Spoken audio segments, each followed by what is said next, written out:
And when Saul and all the armies of Israel heard the words of the Philistine, what do you suppose they thought? All right, hold me back, I'm going. No, I'm going. No, they're fighting each other to go. No, they didn't say that. They were all dismayed and greatly afraid. You know why? Listen, I don't mean to expose our secrets, but you know why they were afraid? I'm going to whisper it. Because they knew they couldn't overcome him. That's what, they knew they weren't big enough. They knew they couldn't do it.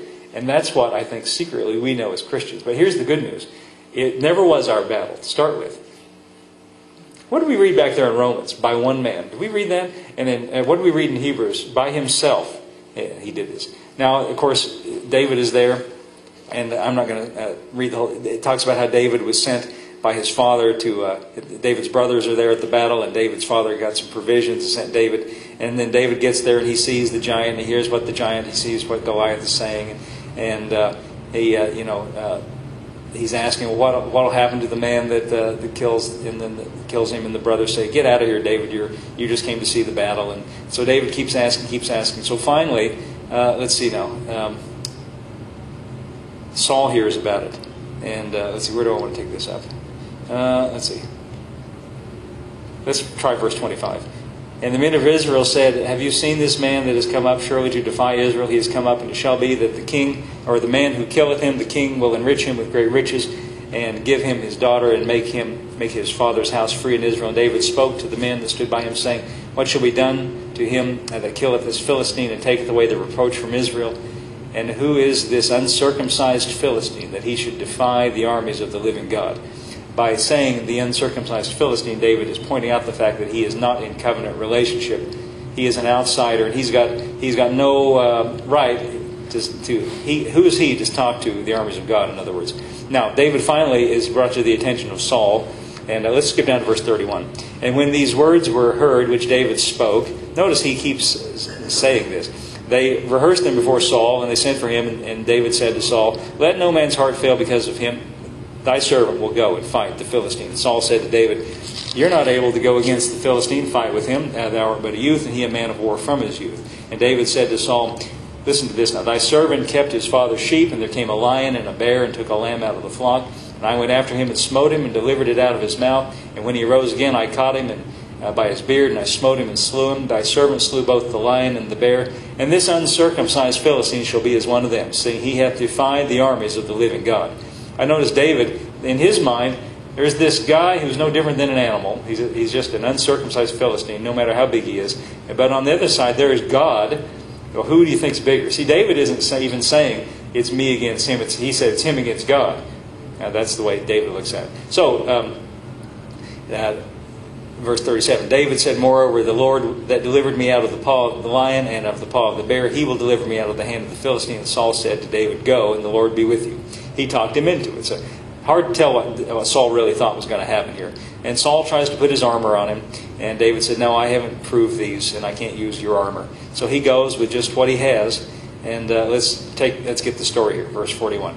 And the Philistine came and drew near to David, verse 41. And the men that bear the shield went before him. And the Philistine looked about, saw David, and he disdained him. For he was but a youth, and ruddy, and fair countenance. And the Philistine said to David, am I a dog, that you come against me with staves, or with a shepherd's crook? He was a shepherd, by the way. He comes with this shepherd's staff.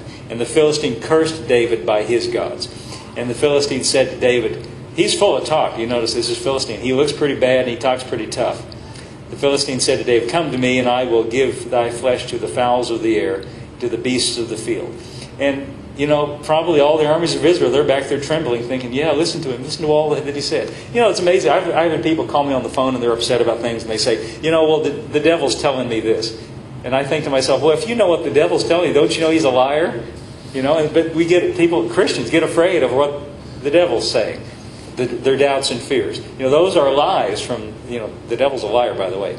And listen to all this that he's saying here. And if you took him seriously, it would make you kind of afraid. But David evidently didn't pay any attention to what the giant said, verse 45. Then said David to the Philistine, thou comest to me with a sword, and with a spear, and with a shield. But listen to this now. I come to thee in the name of the Lord of hosts, the God of the armies of Israel, whom thou hast defied. He says, you've got a sword, all right, and you've got a shield, and you've got a spear, but I've got God. He's not even saying... See, David didn't say, you've got a sword and I've got a staff.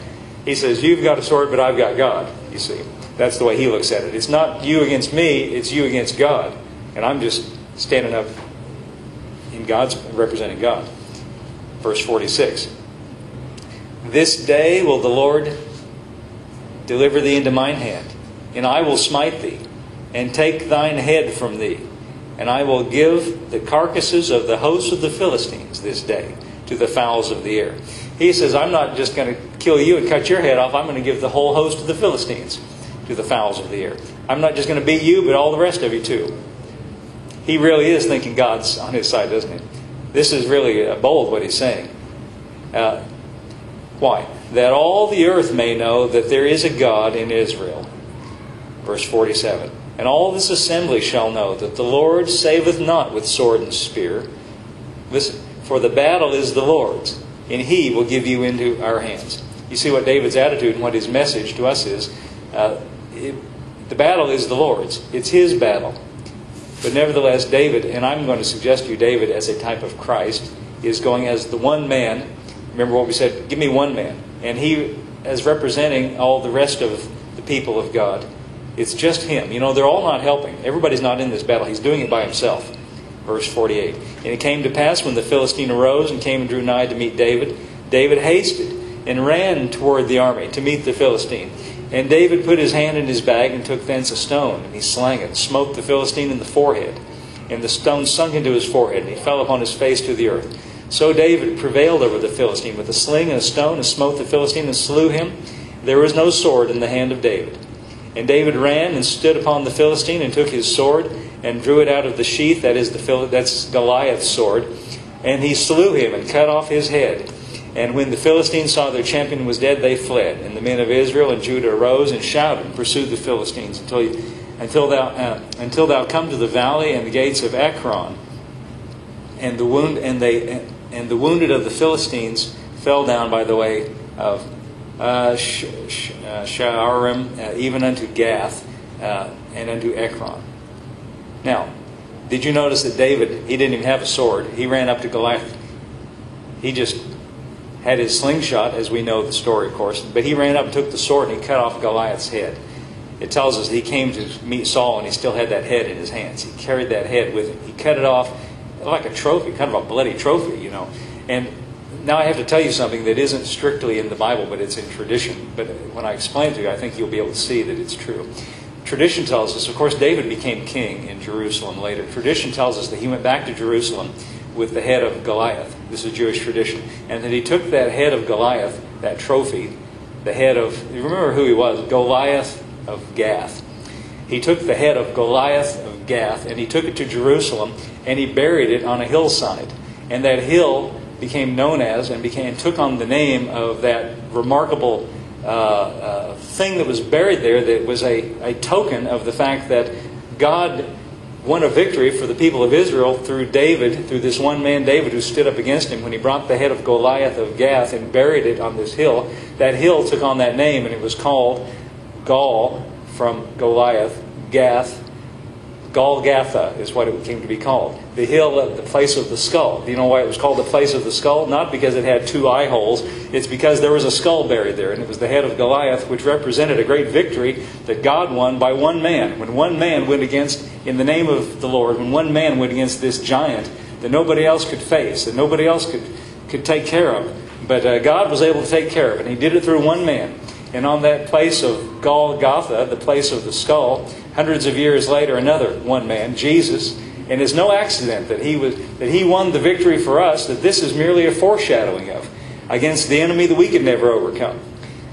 Against something we could never deal with. But one man is all God needed. That's the point. And on that hill of Golgotha, named for Goliath of Gath, the place of the skull where David won the victory and brought back the trophy, Jesus was crucified there and shed His blood. And we read it in Hebrews that by Himself He purged us of our sins. Now, is that important? I think it is, because that gives us the right to stand before God purged, clean, pure, as though sin never existed. And what about our enemy? Well, he's defeated. And his head's been cut off. And there's nothing to be afraid of anymore. Because of this one man, Jesus, that did all that for us. Isn't that good?